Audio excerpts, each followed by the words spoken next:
예, 오늘 말씀은 요한복음 3장 16절부터 17절까지입니다. 아주 유명한 구절이죠. 주제 말씀은 예수를 믿으면 영생을 얻으리라. 여러분들 교회를 오래 다녔거나 처음 오셨거나 오늘 말씀을 통해서 기초를 잘 잡으시기 바라겠습니다. 예, 다 같이 읽습니다. 시작. 하나님이 세상을 이처럼 사랑하사 독생자를 주셨으니 이는 그를 믿는 자마다 멸망하지 않고 영생을 얻게 하려 하심이라. 하나님이 그 아들을 세상에 보내신 것은 세상을 심판하려 하심이 아니요 그로 말미암아 세상이 구원을 받게 하려 하심이라. 이 노래 알죠? 하나님이 세상을 이처럼 사랑하사 독생자를 주셨으니 누구든지 예수를 믿으면 멸망하지 않고 영생을 얻으리로다. 영생을 얻으리로다. 예, 그 노래가 이 성경 구절에서 온 거예요. 예, 그래서 우리가 귀가 따갑도록 들었던 말씀이고 안 말씀인데 정작 우리가 구원을 받았느냐 하는 문제가 있습니다. 그래서 오늘 제가 새신자분들을 모시고 한번 설명을 해보겠습니다. 자, 나는 사람이다. 맞아요? 예, 사람은 죽는다. 맞아요? 고로 나는 죽는다. 이걸 깨닫기가 너무 힘들어요. 나는 어떤다? 죽는다. 여러분들이 안 죽고 영원히 사시면 오늘 설교 안 들으셔도 괜찮을지 몰라요. 그런데 여러분들 모두 다 죽기 때문에 오늘 꼭 이 설교를 들으셔야 됩니다. 한국에서는 매일 692명이 태어납니다. 그리고 매일 1036명이 죽어요.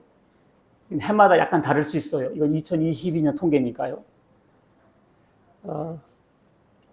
자살로 36명이 죽어요. 매일. 우리나라는 매일 344명이 인구가 감소합니다. 그러니까 매일 1000명 죽으니까 전국에서 서울시에서는 한 200명씩 죽네요. 매일. 우리 교인들이 많지 않잖아요. 근데 올해 벌써 3명 돌아가셨어요. 예, 그러니까 지금 이 자리에 앉아 계신 중에 다음 주에 안 보일 사람이 있을지도 몰라요. 그래서 죽음은 그렇습니다. 예, 오는 것은 순서인데 가는 것은 여기저기 막 죽거든요. 영원히 사는 게 아니에요. 그러니까 그런데 사람은 왜 죽는가? 잘 들으세요. 애기들아 잘 들어봐라. 여유가 있겠다고 생각하지만 애기라고 안 죽는 것도 아니에요. 자, 사람은 왜 죽는가? 읽습니다. 시작. 한 번 죽는 것은 사람에게 정해진 것이요 그 후에는 심판이 있으리니. 사람이 왜 죽냐면 하나님이 그렇게 정해 버리셨어요. 그래서 안 죽을 사람이 한 명도 없습니다. 영웅, 열사 다 죽습니다. 한 번 죽는 것은 뭐라고요? 사람에게 정해진 것이요. 사람들 왜 죽냐면요, 하나님이 그렇게 정했기 때문에 죽는 거예요. 왜 죽는지 몰랐죠? 늙어서 죽는 게 아니에요. 하나님이 정하셨기 때문에 죽는 거예요. 그러면 죽으면 끝나냐? 사람들 영면을 한다 그러거든요. 흙이 된다. 그런 말들 하는데요. 아닙니다. 그 후에는 뭐가 있다? 심판이 있으리니. 여러분들 오늘 제 말 잘 들으세요. 사람은 죽습니다. 그 다음에 뭐가 있다? 심판이 있습니다. 죽은 다음에 뭐가 있다? 심판이 있습니다. 그러면 죽은 다음에 어떻게 되나? 심판인데요. 자, 읽습니다. 시작. 그들은 영벌에, 의인들은 영생에 들어가리라. 의인들은 어디에 들어가? 영생. 죄인들은 어디에 들어가? 영벌. 이렇게 갈라집니다. 또 읽습니다. 시작. 손에 키를 들고 자기의 타작마당을 정하게 하사 알곡은 모아 곳간에 들이고 쭉정이는 꺼지지 않는 불에 태우시리라. 사람을 알곡이라고 하고 쭉정이를 한다면 알곡은 어디? 곳간에. 쭉정이는 어디? 불에. 그렇지. 구원받은 사람들은 천국에, 구원받지 못한 사람 지옥불에 빠진다 그 말입니다. 자, 그러면 누가 구원을 받는가? 예수 그리스도를 믿는 자마다 영생을 얻게 되리라. 16절. 예수 그리스도를 믿는 자마다 구원을 얻게 되리라. 그러니까 영생과 구원은 같은 거예요. 자, 영생이 뭡니까? 영생이 뭐냐면 이렇게 대답하죠. 흔히 영원히 사는 거예요. 그러거든요. 그러면 영원히 사는 것이 영생이면 그럼 너 지옥 가서 영원히 살아. 그래서 영생은 단순히 길게 사는 것만 의미하지 않습니다. 예수님 믿고 구원받고 영원히 사는 것이 영생이에요. 자, 읽습니다. 시작. 영생은 곧 유일하신 하나님과 그가 보내신 예수 그리스도를 아는 것이니라. 예수 그리스도를 모르는 사람 어디 있어요? 다 알지. 그렇다고 그 사람들 영생 얻은 게 아니에요. 아는 것이라는 것은 그냥 이름만을 아는 것이 아닙니다. 이건 기노스코라는 단어인데 알게 되다, 확신하다 그런 뜻이에요. 예수님을 구세주로 알고 확신하고 믿는 것을 아는 것이라고 합니다. 구원이라는 것이 뭐냐? 이것은 건질구 당기론이에요. 그러니까 내가 스스로 나를 구원 못해요. 그런데 건져서 당겨서 구원하는 걸 구원이라고 합니다. 그래서 우리는 어디로부터 구원이냐? 어디로부터 구원이냐? 죄로부터 구원입니다. 어디로부터 구원? 죄로부터 구원입니다. 우리는 죄의 수렁에 빠져 있어요. 이 수렁은요, 움직이면 움직일수록 더 빠져들어요. 우리는 죄를 안 짓고 의롭게 살려고 하잖아요. 오히려 그러는데 더 죄를 짓고 더 악인이 돼버려요. 참 희한해요. 그래서 우리 인간으로는 우리 죄의 문제를 해결할 수가 없습니다. 자, 1번 읽습니다. 시작. 사람은 죄인이다. 사람은 뭐다? 죄인이다. 내가 뭐 죄인이요? 내가 뭐 죄인? 이렇게 따지는 사람이 있겠지만요, 죄인입니다. 왜냐하면 성경 그렇게 말하고 있어요. 모든 사람이 죄인입니다. 읽습니다. 시작. 여호와께서 하늘에서 인생을 굽어 살피사 지각이 있어 하나님을 찾는 자가 있는가 보려 하신즉 다 치우쳐 함께 더러운 자 돼가지고 선을 행하는 자가 없으니 하나도 없도다. 여기 있잖아. 하나님께서 뭐라고요? 하나도 없도다. 우리 생각에는, 우리 눈높이에는 누구도 괜찮고 누구도 괜찮은 것 같지만 하나님의 눈으로 볼 때는 다 악인들입니다. 구더기가 있어요. 구더기가 보면 잘생긴 구더기, 못생긴 구더기, 퉁퉁한 구더기, 마른 구더기 다 있겠지만 사람 눈에 볼 때는 그냥 다 구더기다. 하나님의 눈으로 볼 때 우리는 다 죄인입니다. 구약 성경에도 그랬고 신약 성경에도 기록된 바 의인은 하나도 없으며 깨닫는 자도 없고 하나님을 찾는 자도 없고 선을 행하는 자는 하나도 없다 그랬어요. 하나님께서 이렇게 말씀하셨기 때문에 없는 거예요. 자, 그러면 죄를 지면 어떻게 되느냐? 죄값은 무엇인가? 읽습니다. 시작. 죄의 싹은 사망이요 하나님의 은사는 그리스도 예수 안에 있는 우리 주 안에 있는 영생이라. 죄의 싹은 뭐다고요? 사망. 갈비탕을 먹으면 얼마예요 요즘? 가격 올라갔어요. 삼계탕가 얼마예요? 삼계탕 19,000원 막 올라가요. 18,000원.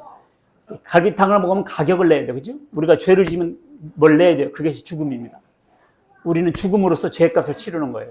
근데요, 제가 오늘 더 무서운 죽음을 가르쳐 드릴게요. 진짜 무서운 죽음이 있어요. 이것은 뭐냐? 두 번째 죽음입니다. 무슨 죽음이요? 두 번째 죽음이 있어요. 두 번째 죽음이 뭐냐면요.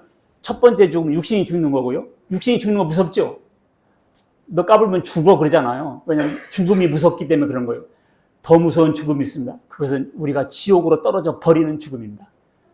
읽겠습니다. 시작. 그러나 두려워하는 자들과 믿지 않는 자들과 흉악한 자들과 살인자들과 음행하는 자들과 점술가들과 우상 숭배자들과 거짓말하는 모든 자들은 불과 유황으로 타는 못에 던져지리니 이것이 둘째 사망이라. 아하. 자, 두려워하는 자들. 예수를 안 믿고 구원을 못 받았기 때문에 두렵죠. 믿지 않는 자들. 이 사람들은 죄 문제가 해결되지 않았어요. 그래서 거짓말하는 자들. 거짓말하는 자들이 뭐냐면요. 하나님 없어. 있긴 뭐가 있어. 이게 거짓말이었어요. 죽음은 끝나지 뭐가 있어. 거짓말이었습니다. 심판이 있긴 뭐 있어. 없어. 거짓말이었습니다. 이렇게 말하는 사람들 어디 간다? 둘째 사망에 갑니다. 둘째 사망이 뭐예요? 불과 유황으로 타는 못에 떨어져 버리는 죽음입니다. 이것이 진짜 무서운 죽음이에요. 육신이 죽는 것은 이제 의식이 없다 생각하는데 정작 육신이 죽은 다음에 떨어질 죽음이 뭐냐? 지옥으로 떨어지는 그 죽음. 여기는 한번 들어가면 영원히 나오지 못하는 죽음입니다. 이것을 둘째 사망이라고 해요. 오늘 제가 이것을 여러분들에게 전해주는 바입니다. 몇째 사망? 둘째 사망. 이야, 첫째 사망도 무서운데 더 무서운 게 뭐? 둘째 사망입니다. 자, 그런데 이 무서운 지옥을 앞에 놓고서도 우리는 죄를 해결할 수 없습니다. 시작. 그러므로 율법의 행위로 그 앞에 의롭다 하심을 얻을 자가 없나니 율법으로는 죄를 깨달음이라. 행위로 하나님 앞에거든요. 행위로 하나님 앞에 의롭다 하심 얻을 자가 있다 없다? 없다. 아무리 자기가 의롭다 해도 하나님 앞에는 의롭다 할 수가 없습니다.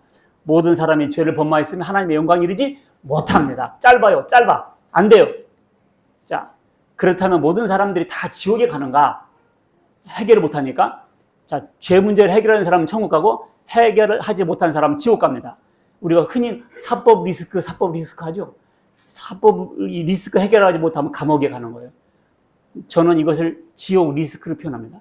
여러분과 제가 이제 죽게 될 거예요. 그러면 천국 가느냐 지옥 가느냐 문제 남았습니다. 이 대다수가 모두가 죄를 졌기 때문에 지옥 가야 돼요. 이 지옥 리스크를 해결해야 지옥을 벗어나서 하늘나라 갈 수 있습니다. 오늘 제가 그 방법을 가르쳐 주려고 해요. 오늘 그 방법을 가르쳐 줍니다.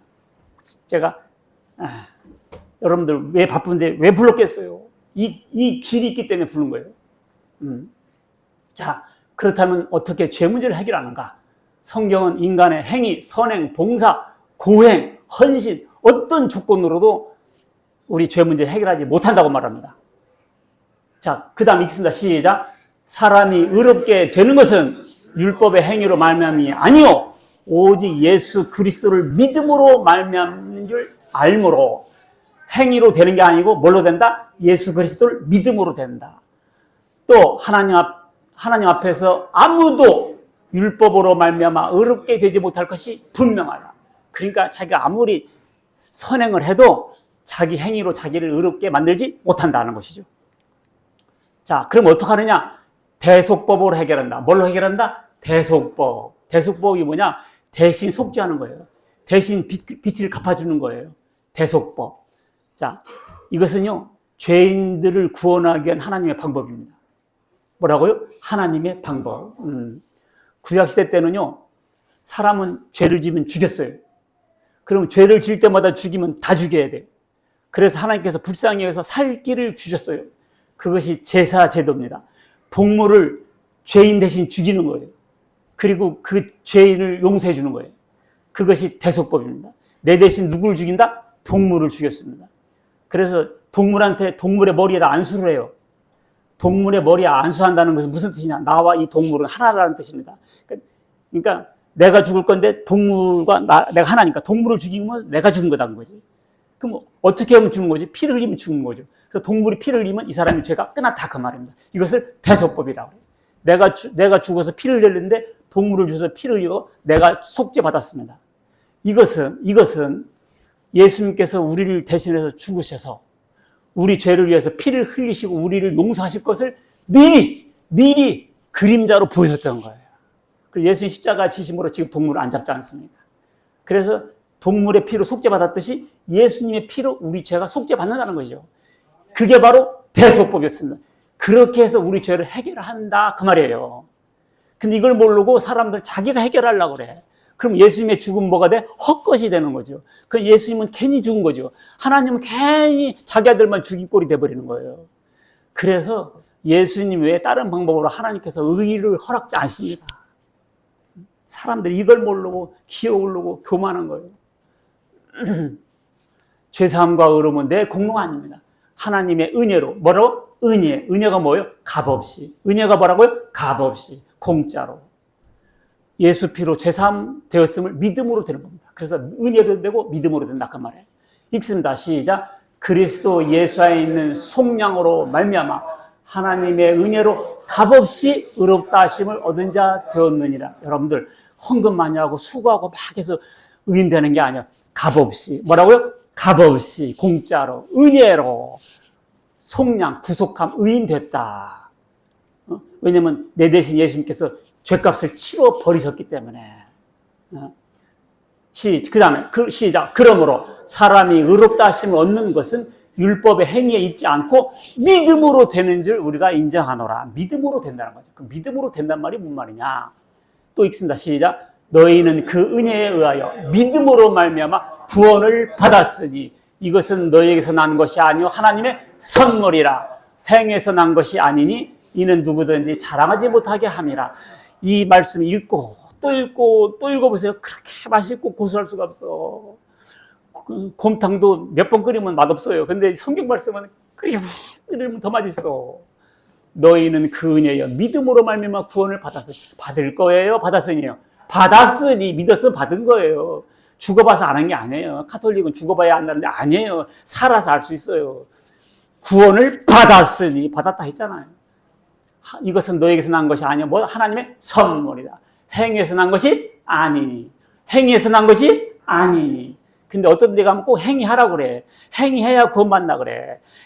뭘 해야 구원받나. 그게 이단이에요.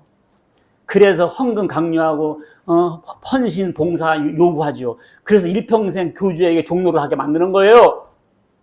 행위에서 난 것이 아니니 그랬잖아요. 근데 꼭 행위하라고 그러죠. 행위하라는 게 나쁜 말은 아니잖아요. 근데 행위가 자기의 행위가 자기를 구원하냐고요. 못한다고요. 못한다고요. 수렁 속에서 험적거리다 죽는다고 그냥. 그것이 가능하면 예수님 십자가를 왜 지셨겠어요? 자, 성경이 이렇게 해서 말씀하기 때문에 그럼 성경은 도대체 뭔 책이냐? 1번 시작. 성경은 하나님의 감동으로 쓰여졌다. 읽습니다. 시작. 모든 성경은 하나님의 감동으로 된 것으로 교훈과 책망과 바르게 함과 의로 교육하기에 유익하다. 성경은 뭐라고요? 하나님의 감동으로 쓰여진 책이에요. 그러니까 이 성경 기자들이 이렇게 마음대로 쓴 게 아니에요. 하나님의 감동받고 쓰셨다고요. 그 다음 시작. 예언은 언제든지 사람의 뜻으로 낸 것이 아니요 오직 성령의 감동하심을 입은 사람들이 하나님께 받아 말한 것이다. 그래서 성경 말씀은 사람들이 썼는데 하나님께서 불러준 대로 받아 적었다 그 말입니다. 그래서 성경은 하나님의 책이에요. 구약은요, 이 성경책 있잖아요. 성경은 구약 성경과 신약 성경이 나눠져 있어요. 구약 성경은 예수님 오기 전까지고요. 신약 성경은 예수님 오시기 후에 기록된 책이에요. 그래서 구약은 BC 1500년부터 BC 400년까지 쓰여 있어요. 구약 성경은. 뭐라고요? BC 1500년부터 BC 400년까지. 그리고 신약은 AD 50년, 예수님 오시고 AD 100년 사이에 쓰여 있어요. 그러니까 구약 BC 1500년부터 AD 100년까지 하니까 몇 년? 1600년 걸린 거예요. 몇 년 걸렸다? 1600년. 그리고 이 성경은 40명이 썼어. 몇 명 있었어요? 40명 있었습니다. 자, 이게 구약 39, 신약 17. 39, 27. 더하기 하면 60년. 이렇게 되잖아요. 참 재밌죠? 이렇게 해서 구약은 예수님 오기 전, 신약은 예수님 오신 후. 자, 근데 왜 성경을 주셨는가? 하나님이 안 보이기 때문에 주셨습니다. 하나님이 뭐라고요? 안 보이기 때문에 주셨어요. 소리는 귀로 듣죠? 냄새는 코로 맡죠? 만물은 눈으로 보죠. 맛은 혀로 느끼죠. 하나님은 성경을 통해서 압니다. 그래서 우리가 성경을 읽게 되면 하나님을 알게 되고 예수님을 알게 돼요. 하나님이 안 보이기 때문에 성경을 주셨다. 성경을 아는 길은 성경입니다. 그 다음에 예수 믿고 구원받게 하려고 주셨습니다. 너희가 성경에서 영생을 얻는 줄 생각하고 성경을 상고하고 연구하거니와 이 성경이 곧 내게 대해 증거하고 있다. 그러니까 성경을 읽게 되면 예수님을 믿게 돼요. 자, 구약 성경은 구세주가 올 것이다 라는 예언책이에요. 뭐라고요? 구세주가 올 것이다. 근데 신약 성경은 그분이 바로 예수다. 그런 책입니다. 자, 그러면 성경책은 과연 하나님 말씀인가? 첫 번째, 성경책 자체가 증거합니다. 구약 성경에만 3,800번 성경책을 하나님 말씀이라고 표현하고 있어요. 그리고요, 내용의 통일성입니다. 신구약 66권 1600년 40명이 써있잖아요. 1600년 동안 40명이 썼잖아요. 이 사람들은 거의 만난 적도 없어요. 나라가 틀리고 시대가 달라요. 그런데요, 이 책을 모아보니까 한 사람이 쓴 것 같았습니다. 무슨 말을 이해했어요? 서로 교통이 없고 서로 몰라요. 왕도 있고 어부도 있고 별 직업이 다 있어요. 근데 1600년 동안 쓰여진 책을 딱 모아보니까 몇 사람이 쓴 것 같더라? 한 사람이 쓴 것 같더라. 원저자는 하나님이거든요. 사람은 죽으니까 계속 바뀌지만 하나님은 계속 말씀해 주셨잖아요. 그래서 성경의 통일성 자체가 바로 이 성경이 하나님의 말씀이다 알 수 있다는 거죠. 그 다음에 예언의 성취입니다. 예수님이 하나님의 아들이고 구세주라는 근거가 있느냐? 우리가 예수를 왜 믿어야 되느냐? 그런 문제 얘기가 있죠. 자, 구약 성경에 예수님에 대해서 자세하게 예언해 놨어요. 한두 개가 아닙니다. 50개도 넘는데 제가 몇 개만 소개하겠습니다. 구약 성경에 뭐라고 되어 있냐? 아브라함의 후손 올 거다 그랬어요. 읽습니다. 시작. 또 내 씨로 말미암아 천하 만민이 복을 받으리니 이는 네가 나의 일을 준행하였음이니라. 또 네 씨, 네가 여기서 아브라함이거든요. 네 씨는 단수예요. 복수가 아니라 네 씨로 말미암아 천하 만민이 복을 받는다 그랬잖아요. 그래가지고 자, 신약 성경 어떻게 됐냐? 아브라함의 후손으로 오신 예수 그리스도. 예수님은 누구의 후손으로 왔다? 아브라함의 후손으로 왔습니다. 그리고 한 사람이라 했잖아요. 바로 예수님으로 지금 천하 만민이 복을 받고 있잖아요. 원래 유대교는 유대인들의 종교였습니다만 예수님 때부터 세계 종교가 됐잖아요. 한 사람으로 말미암아 어떻게 다 천하 만민이 복을 받는다 했잖아요. 지금 천하 만민 예수님으로 인해서 복을 받고 있다는 거죠. 알고 보니까 이렇게 응한 거죠. 그 다음 구약 성경 또 다른 예언. 이삭의 후손으로 오실 거다. 시작. 하나님이 아브라함에게 이르시되 이삭에게서 나는 자라야 네 씨라 부를 것임이라. 아브라함의 아들이 이삭도 있고요. 또 이스마엘도 있고 첩의 아들까지 치면 8명이에요. 그 중에서 누구의 아들? 이삭의 아들로 와야 돼요.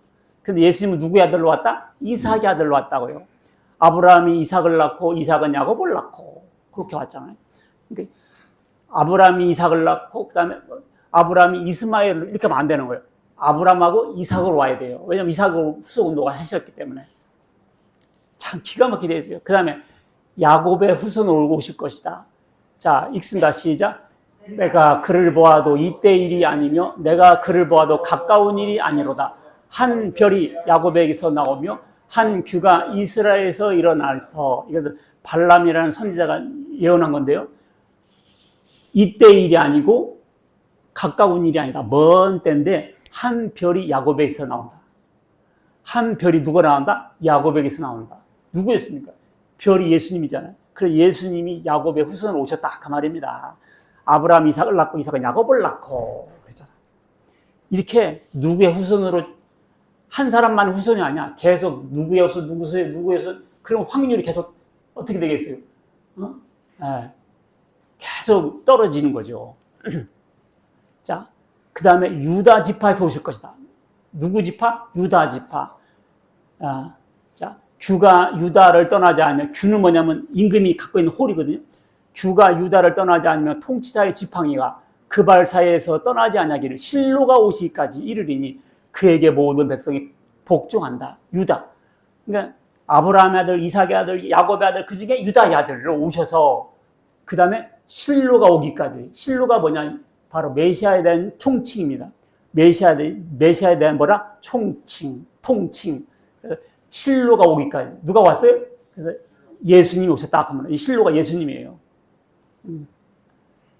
그래서 우리 주께서는 유다로부터 나신 것이 분명하다 그랬잖아요. 유다 지파에 온다고 유다 지파에 딱 나셨다고요. 그 다음에 이새의 줄기에서 오실 거다. 읽습니다. 시작. 이새의 줄기에서 한 싹이 나며 그 뿔에서 한 가지가 나서 결실할 것이요. 그러니까 아브라함, 이삭, 야곱, 다윗 쭉쭉 나오다가 그 다음에 한참 내려서 이새라는 사람을 통해 나온다는 거지. 그러니까 중간에 이렇게 삐지고 다른 데 흘러가면 아닌 거예요. 그리고 이새에서 그 다음에 다윗 이렇게 쭉 내려와서 결국 예수님 태어나거든요. 그래서 신약 성취 예수님은 이새의 줄기에서 오셨습니다. 이새가 뭐죠? 이새가? 이빨새가 아니에요. 사람 이름입니다. 다윗의 아버지. 그러니까 다윗의 혈통에서 온다는 것을 이렇게 예언하셨고 예수님은 다윗의 혈통으로 오셨다 그 말이죠. 구약 성경 예는 이런 말이 있습니다. 다스릴 자가 베들레헴에서 나실 것이다. 어디서 나신다? 베들레헴. 읽습니다. 시작. 베들레헴 에브라다야 너는 유다 족속 중에 작을지라도 이스라엘을 다스릴 자가 네게서 내게로 나올 것이라. 그의 근본은 상고의 영원에 있는 베들레헴이 뭐예요? 베들레헴, 배가 둘렸다. 나 배가 36인치요. 베들레헴. 그런 베들레헴이 아니고 베들레헴. 베들레헴이 뭡니까? 베들레헴이 예수님 태어난 동네 이름이에요. 뭐라고요? 예수님 태어난 동네 이름. 읽습니다. 시작. 헤롯 왕 때 예수께서 유대 베들레헴에서 나심에. 이 미가서는요, 구약성경 예언한 미가서는 BC 700년 전 선지자예요. 몇 년 전? BC 700년 전. 이 사람 이런 말을 한 거예요. 베들레헴아, 너에게서 다스릴 자가 나온다. 근데 예수님께서 베들레헴에서 태어나셨다고요. 700년 전에. 그러니까 우리가 예수님을 그냥 믿는 게 아니에요. 이렇게 성경에서 몇백 년, 몇천 년 전에 수십 개로 써놨어. 이래도 못 믿냐? 이래도 못 믿냐? 이 바보야? 그런 거 아니야? 봐봐. 베들레헴에서 이스라엘을 다스릴 자가 나온다. 근데 그분은 그때뿐이 아니라 그의 근본은 상고가 남자 상업고등학교가 아니고 상고 아주 옛날에 그리고 영원에 있는 거야. 그때 태어났는데 영원부터 계신 분이라는 거예요. 예수님은. 그러니까 예수님의 신성에 대해서 말씀하고 있잖아요. 이미 구약성경에 다 써놨기 때문에 우리가 아는 거예요. 예수님이 태어날 동네 이름을 딱 적어놨다고요. 우리나라 어느 교주가 자기를 재림예수로 주장할 것 같으면 성경책 어딘가에 자기 동네 이름이 적혀 있어야 돼요. 근데 뭐 미스터리나 미스터 문이나 미스터 방이나 미스터 정이나 성경책에 동네 이름 나온 거 있어요? 한 명도 없어요. 근데 자기를 재림예수라고 하니까 뻥치는 거지. 사기꾼들이지. 예수님 봐봐요. 동네 이름까지 다 나왔잖아요. 아, 그래서 믿는 거예요. 그냥 믿는 게 그냥 눈 깜빡하면 믿는 거 아니에요. 임마누엘이라 하리라. 시작. 그러므로 주께서 친히 징조를 너에게 주실 것이라. 보라, 처녀가 잉태하여 아들을 낳을 것이요 그의 이름을 임마누엘이라. 처녀가 아기 낳을 수 있어요? 없어요? 없지. 근데 낳는 사람이 있다는 거예요. 그분이 그리스도라는 거예요. 왜냐하면 하나님의 징조로 보여줘야 되니까. 근데 그의 이름은 임마누엘이라. 천사가 나타나서 이렇게 말합니다. 보라, 처녀가 잉태하여 아들을 낳을 것이요 그의 이름은 임마누엘이라. 천사가 나타나서 예수님의 이름을 밝혀줘. 임마누엘 예수라. 그래서 우리가 임마누엘 하는 거예요. 옛날에 임마누엘 축구단도 있었죠. 자, 주가 성전에 갑자기 들어갈 것이다. 또 너희가 구하는 바 주가 갑자기 그의 성전에 임하시리니 그랬거든요. 신약성경에서 예수님께서 성전에 갑자기 들어가세요. 예수께서 성전에 들어가서 성전에서 매매하는 모든 사람들을 내쫓으시며 돈 바꾸는 자들의 상과 빚을 파는 사람들의 의자를 엎어서 성전 정화를 하셨죠. 내 집은 기도하는 집이라 할 건 만민의 이런 시장거리로 만드냐. 그래서 예수님께서 성전에 들어가셔서 하실 것까지도 이미 구약성경에 BC 400년 전에 딱 써놨다고요. 기가 막히게. 아니 세상에 어쩌면 이렇게 할 수 있을까요? 예수님이 성전에서 들어가서 하실 것까지도 미리 400년 전에 다 써놨다니까. 참 나는 처음 봤어요. 처음 봤다고 해서 어제 쓴 책이 아니야. 성경책이. 몇 년 전에 쓴 책이라니까요. 자, 왕이 나귀 새끼 타고 예루살렘에서 입성할 것이다. 읽습니다. 시작. 시온에 따라 크게 기뻐할지어다. 예루살렘에 따라 즐거이 부를지어다. 보라, 네 왕이 네게 임하시나니 그는 공의로우시며 구원을 베푸시며 겸손하여서 나귀를 타시나니 나귀의 작은 것 곧 나귀 새끼니라. 아하, 왕이 온다는 왕이 오는데 뭘 타고 온다? 나귀 새끼. 왜 타? 겸손해서 째까락 온다는 거예요. 백마 타고 이렇게 오는 게 아니라 어떻게? 째까는 거 타고 이리 비틀 저리 비틀 타고 오신다. 야, 이게 BC 500년 전에 선지자가 말했거든요. 근데 어떤 일이 있었냐? 예수님께서 십자가 지기 전에 실제로 나귀 새끼 타고 예루살렘 성에 가십니다. 읽습니다. 시작. 그것을 예수께로 끌고 와서 자기들의 겉옷을 나귀 새끼에 걸쳐놓고 예수를 태우니 그리고 예루살렘 성에 들어가시죠. 아니 BC 500년 전에 어떤 메시아가 나타나서 왕이 나타난다는 건데 나귀 새끼를 탄다는 거예요. 나귀 새끼. 근데 예수님이 오셔가지고 뭘 타고 하셨다고? 나귀 새끼 타고 하셨다니까. 아이고 BC 500년 전에 말한 거. 나귀 새끼 타고 가면 다 왕이냐? 아니죠. 누가 길거리 서가지고 호산나 합니까? 안 하지. 아무도 안 하지. 이렇게 자세하게 예수님 행적에 대해서 다 수백 년, 수천 년 전에 몇 시까지로 다 얘기해놨는데 여러분들이 그동안 몰라서 안 믿었던 거예요. 알면 다 믿어요. 알면 다 믿는데 몰라서 안 믿는 거예요. 여러분들 오늘 교회 가자고 할 때 억지로 왔어요. 받으시 왔어요. 그냥 알면 제발 놓을 텐데, 알면 제발 놓을 텐데. 불이 붙어야 돼요. 불이 붙어야 돼, 신앙도. 자, 내 몸값으로 은 30이 될 거다. 읽습니다. 시작. 내가 그들에게 이르되 너희가 좋게 여기거든 내 품삯을 내게 주고 그렇지 않냐거든 그만두라. 그들이 곧 은 30개를 달아서 내 품삯을 삼은지라. BC 520년 전에 스가랴 선지자가 한 말인데요. 은 30개로 내 품삯을 삼는다. 이게 뭔 말이에요? 이게 뭔 말이에요? 사람들은 뭔 말인지 몰랐죠, 이게. 뭔 말인지 몰랐지. 그런데 가룟 유다가 예수님 팔 때 받은 것이 은 30개라니까. 읽습니다. 시작. 내가 예수를 너에게 넘겨주리니 얼마나 주려느냐 하니 그들이 은 30을 달아주거나. 그러니까 예수님이 은 30개로 팔릴 것을 세상에 BC 500년대, 300년대 다 써놨다고요. 예수님, 가룟 유다가 예수님 팔고 얼마 받았다고요? 은 30개. 근데 구약 성경에 그것이 다 예언돼 있었다고요. 자기는 자기 마음대로 살았겠지. 근데 이미 성경에 다 예언돼 있었다니까. 참. 야, 나는 처음 봐요. 처음 봤죠? 이미 다 성경에 써놨어요. 그러니까 예수를 믿는 거예요. 그냥 믿는 게 아니야. 근거가 있으니까. 그리고 다 맞으니까 하나님 말씀이죠. 귀신은 틀려요. 귀신은 과거는 맞춰요, 가끔. 근데 미래는 하나님 영역이기 때문에 못 맞춰. 가끔 무당도 맞히던데, 그냥 확률로 말한 거예요, 그냥. 딸 날 거야, 아들 날 거야, 딸 나. 그럼 맞으면 내가 말이 짜냐, 그럴 거, 그리고. 그냥, 그건 확률로 말하는 거예요, 그거는. 하나님, 이 성경 보세요. 100가지 다 맞아요. 한 개도 안 틀려. 그래서 하나님 말씀인 거예요. 하나도 안 틀려. 틀린 거 갖고 봐봐요. 내가 왜 이렇게 자신감, 확신이 차느냐. 성경 말씀 그대로면 다 맞아요.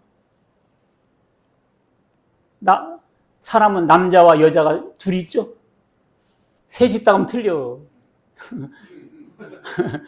하나님 남자와 여자를 창조하시니 딱 성경에서 했죠. 근데 요즘은 약간 이상한 사람들이 있어서 성이 4개, 5개, 6개, 오전에는 남자, 오후에는 여자, 뭐 별성이 다 있더만. 그게 다 틀린 거지. 성경에 써있잖아. 남자, 여자로 창조하십니다. 하나님 없는 사람들 그렇게 막 벗어나는 거예요. 내 겉옷을 나누고 속옷을 제비 뽑나이다. 시작. 내 겉옷을 나누며 속옷을 제비 뽑나이다. 시편에 이런 글이 있어요. 이게 뭔 말이요?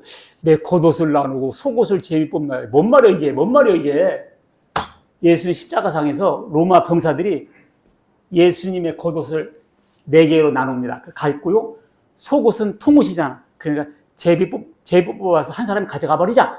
제비 뽑아요. 그래서 옷을 나누고 제비 뽑나 그대로 이루어집니다. 읽습니다. 시작. 군인들이 예수를 십자가에 못 박고 그의 옷을 취하여 4깃에 나눠 각각 한 깃씩 얻고 나눠 갖고 그 다음에 속옷도 취하니 이 속옷은 호지하냐고 통으로 짠 것이라.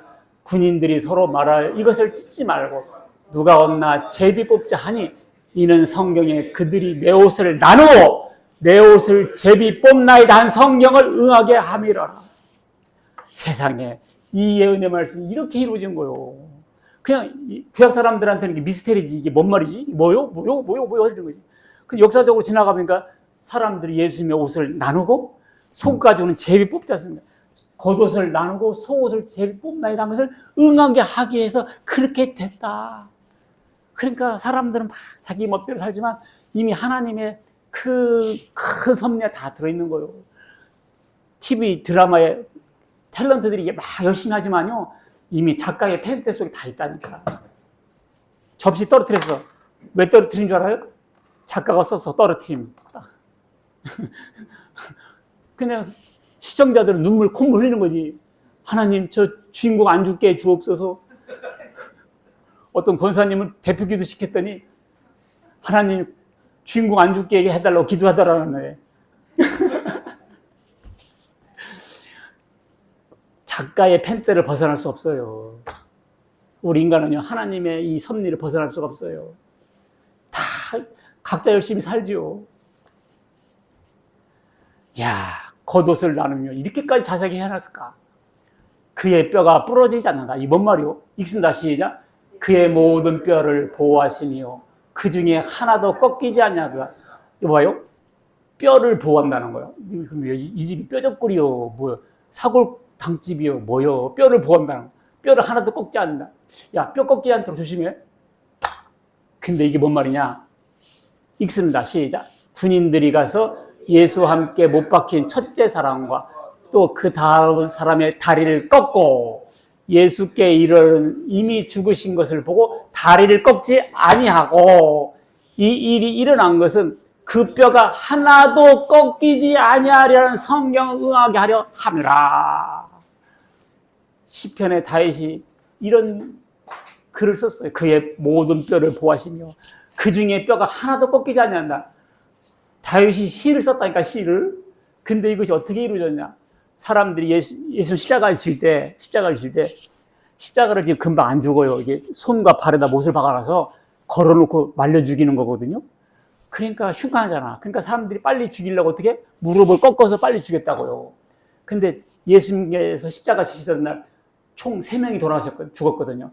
중앙에 예수님이 돌아가셨고, 근데 좌우 강도들은 안 죽었어. 그래서 다리를 꺾어버렸어. 근데 예수님도 꺾으려고 했더니 이미 돌아가신 거야.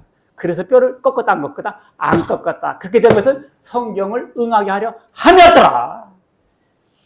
뼈를 꺾는 거 안 꺾는 거 이런 일이 있거들라. 이런 줄 알아. 아니요?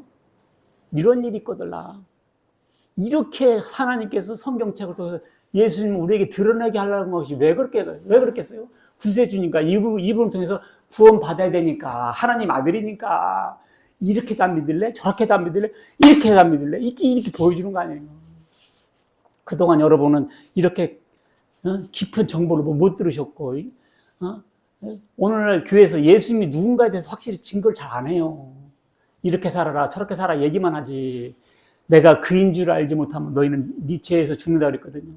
예수님이 그인 줄, 구세주인 줄, 하나님의 아들인 줄 알아야 돼요. 그래야 우리가 살아요. 그래야 교회가 강하고 힘이 있어요. 이렇게 살아라, 저렇게 살아라. 스님도 잘하고 스님도 다 잘해. 더 잘해, 그런 사람들은. 궁극적으로 죄 문제, 구원 문제가 해결이 안 돼서 그렇지.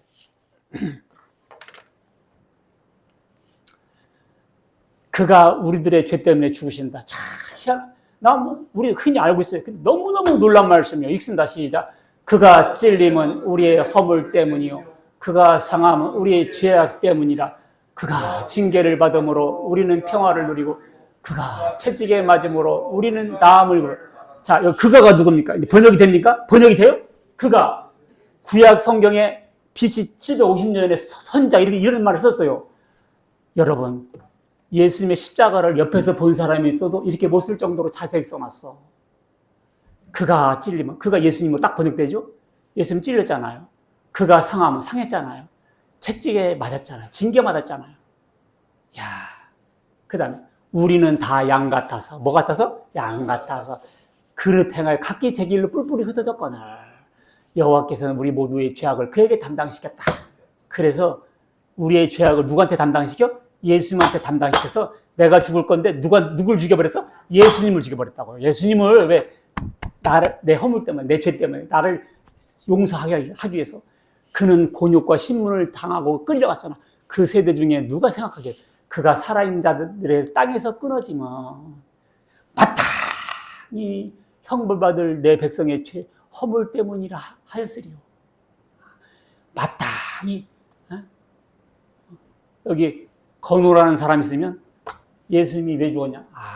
내가 죽을 건데 예수님 대신 죽었구나. 그가 찔림은 우리가 누구요? 자기 이름으로 번역돼야 되게. 내가 죽을 건데 누가 죽었다? 예수님 죽었다. 그래서 나는 어떻게 했다? 살게 되었다. 그런데 예수님을 안 믿어요? 예수님을 안 믿어요? 그러면 내 인생은 내 건데 내가 책임져야지. 그러니까 그게 죽음이고 그게 지옥이죠. 내 인생은 내 거. 그러니까 죽음이고 그게 지옥이다고요. 여러분들. 야, 신약 성경에 와서 어떻게 되냐? 읽습니다. 시작. 그중 한 군인이 창으로 옆구리를 찔르니 그 다음에 예수는 채찍질하고 십자가 못 박혀 넘겨주니라. 이 성경 그대로 됐잖아요. 이 성경 말씀 그대로 됐잖아요. BC 750년 전에 이사 선지자를 통해서 말씀한 대로 그대로 됐잖아요. 예수님 죽으셨잖아요. 근데 그분 죄가 있어 없어? 없지. 근데 왜 죽었어? 내 죄 때문에 돌아가셨지. 그러면 그것을 믿을 때 내 죄가 뛰어난다 그 말입니다.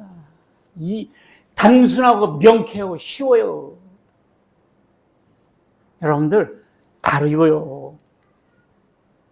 주의 거룩한 자가 썩지 않고 부활할 것이다. 시작.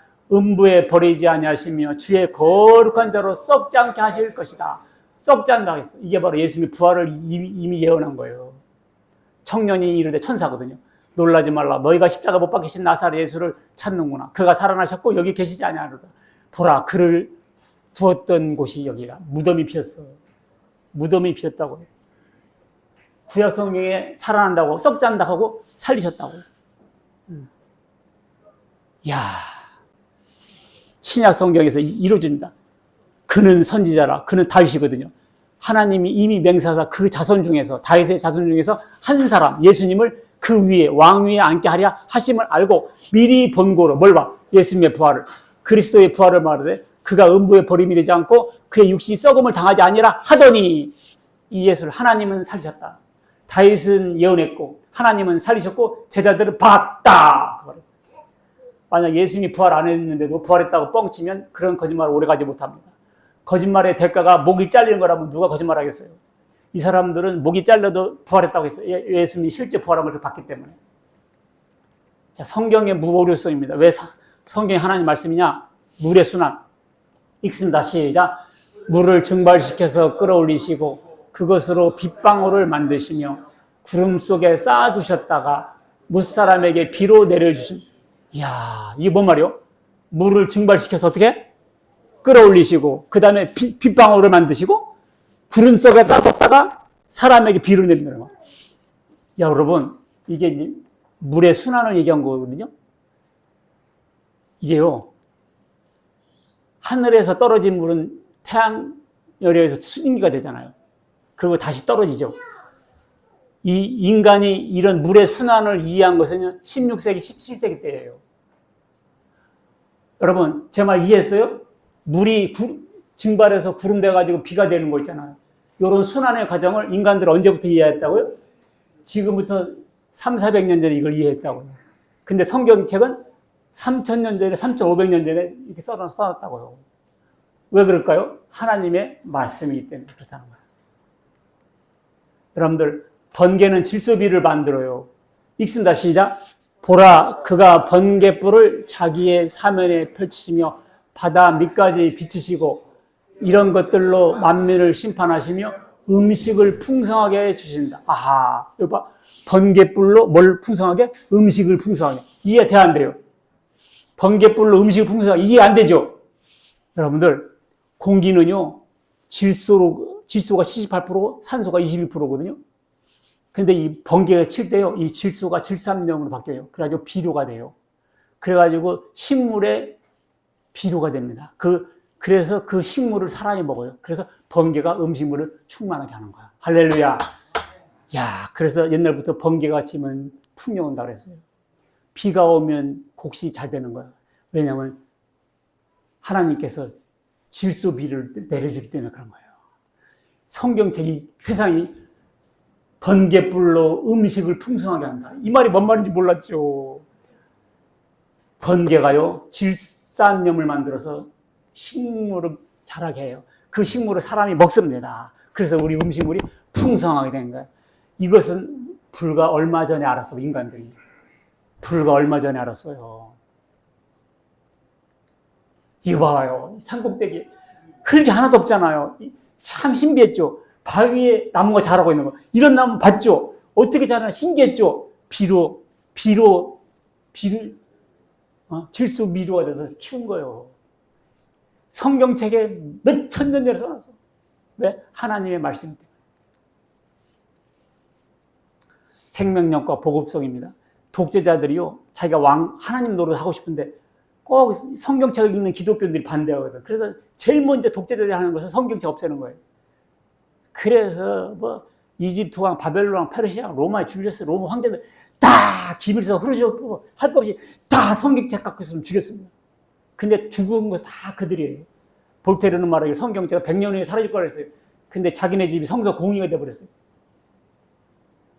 생명력과 보급성입니다. 이건 따라갈 수가 없어요. 하나님 말씀입니다. 자, 하나님이 독생자를 주셨다는 것은 무슨 말이냐? 하나님이 세상을 이처럼 사랑하사 독생자를 주셨다 그랬잖아요. 그 독생자를 주셨다는 건 뭐냐? 우리에게 계획으로 줬단 말이냐? 뭘로 주셨다는 말이냐?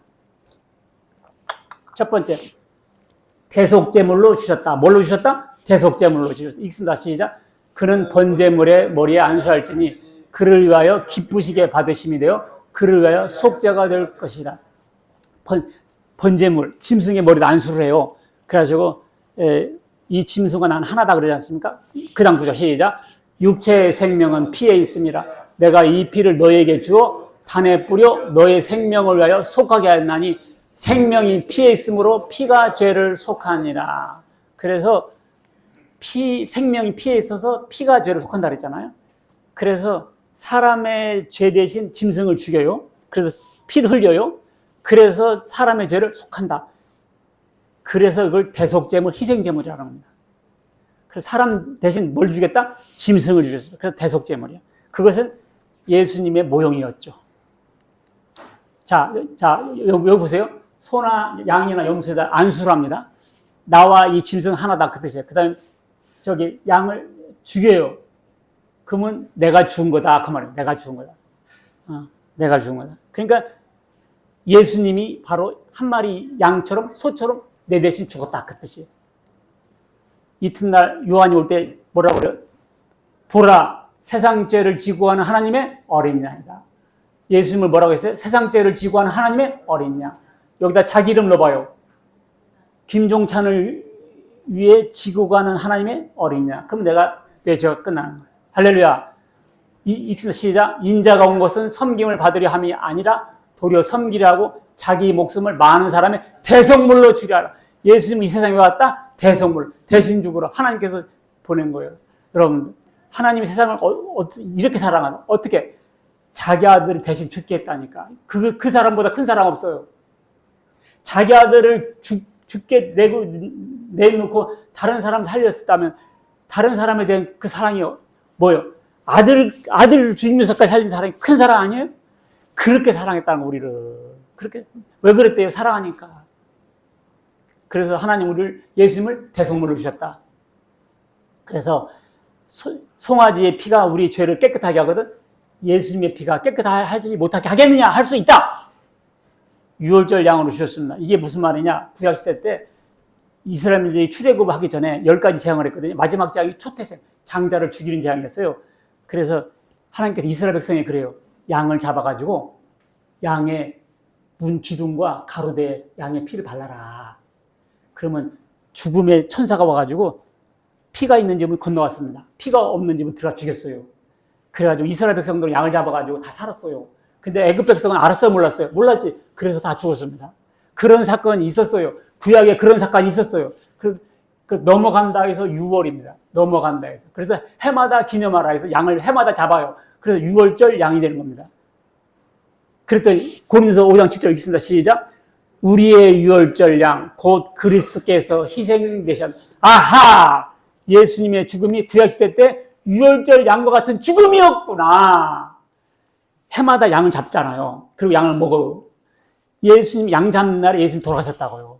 예수님 6월절 양 잡는 날에 예수님도 실제 돌아가셨다고요. 우리의 6월절 양 그리스도 기사이다. 구약시대 양을 잡아가지고 양의 피를 물에다 발라가지고 죽음의 사자 건너갔잖아요. 그 집에 있는 사람 살았잖아요. 없는 집은 들어가 죽었고. 그것은 뭐냐? 오늘날 예수 피가 우리 양심에 발라진 사람 살고 예수님의 죽음과 아무런 상관없는 사람들 있잖아. 그 사람은 자기가 죽는다 그 말입니다. 예수님의 죽음이 유월절이었다. 예수님은 나에게 유월절량이었구나. 이것을 믿는 게 예수 믿는 거예요. 예수 뭘 주셨냐? 유월절량으로 주셨구나. 나 살리려고. 자, 이렇게 양의 피를 발라서 살았습니다. 그래서 양심의 문에 예수 피가 바른 사람 살고, 그렇지 않으면 재앙과 저주와 지옥의 불이 떨어지게 만드는 거예요. 자, 오늘 예수님의 죽음을 나의 유월절 양으로 믿으세요. 이것을 믿는 게 예수 믿는 거예요. 알겠죠? 예수 믿으라고 하면 뭔지 몰랐죠? 이걸 믿는 게 예수 믿는 거예요. 모세의 노뱀 사건, 이거 마지막이에요. 구약 광야에서 뱀이 다 물었어요. 많이 죽었고 지금 물려서 신음하고 있어요. 그래서 희한한 일이 발생했어요. 잘못했습니다. 이 뱀들을 물리쳐 주세요. 하나님이 이런 처방전을 내립니다. 모세야, 노뱀을 만들어 걸어라. 뭐라고요? 노뱀을 만들어 걸어라. 노뱀을 본 자는 산다 그랬어요. 희한하죠? 뱀에게 물렸는데 노뱀 만들어 걸어라 그랬어요. 근데 예수님 말씀 읽습니다. 시작. 모세가 광야에서 뱀을 든 것 같이 인자도 들려야 하리니 이는 그를 믿는 자마다 영생을 얻게 하려 하십니다. 아하, 노뱀 본 사람은 살았듯이 예수님의 십자가를 보는 사람은 산다! 믿습니다. 이렇게 명백하게. 이 뱀은 사탄을 상징하거든요. 우리가 사탄한테 물려서 죽었고 이미 사람들이 고통하고 신음하고 있어. 아이고 죽겠네요. 아유, 신음, 이 모든 것이 사탄에 물려서 우리 영적 신음하고 있는 거예요. 이때 하나님께서 인류에게 처방전을 했어요. 십자가를 보라. 예수 십자가로 결국 예수 십자가 실패가 아니에요. 이단들이 실패했다고 그러는데 실패가 아니에요. 자, 골로새 2장 15절 있습니다. 시작. 통치자들과 권세들을 무력하여 드러내어 구경거리로 삼으시고 십자가로 그들을 이기셨느니라. 십자가로 그들을 이기셨나. 누가 진 거예요? 사탄이 졌죠. 누가 이긴 거예요? 예수님이 이겼죠. 누가 죽은 거예요? 사탄이 죽었고. 누가 산 거예요? 예수님이 산 거죠. 그래서 십자가는 실패가 아니라 성공이었습니다. 그래서 예수님이 이겼기 때문에 우리도 이기는 거예요. 그래서 재판받을 때 이겼다 졌다 하잖아요. 그래서 우리가 심판받아 예수 믿고 이겼다 해서 천국 가는 거예요. 바로 모세의 노뱀 사건으로 주셨다. 할렐루야. 자, 결론. 예수님은 대속제물로 오셨습니다. 그래서 자기 피를 흘려주셨어요. 이 피가 내 죄를 했다고 믿을 때 내 죄가 끝납니다. 그 예수님은 유월절 양으로 오셨어요. 그러면 재앙이 건너고 지옥이 건너갑니다.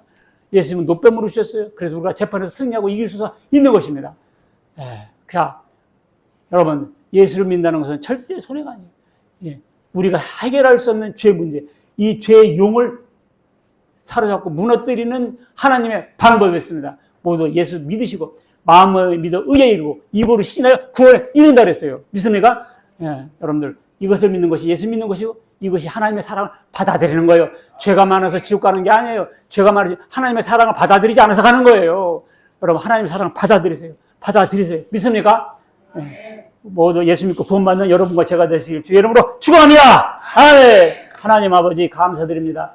하나님이 세상 이처럼 사랑하사 독생자를 주셨으니 누구든지 예수를 믿으면 멸망치 않고 영생을 얻으라는 이 말씀을 바로 알고 깨닫고 영접하여 모두 구원받는 하나님의 자녀 다 되게 하여 주시옵소서.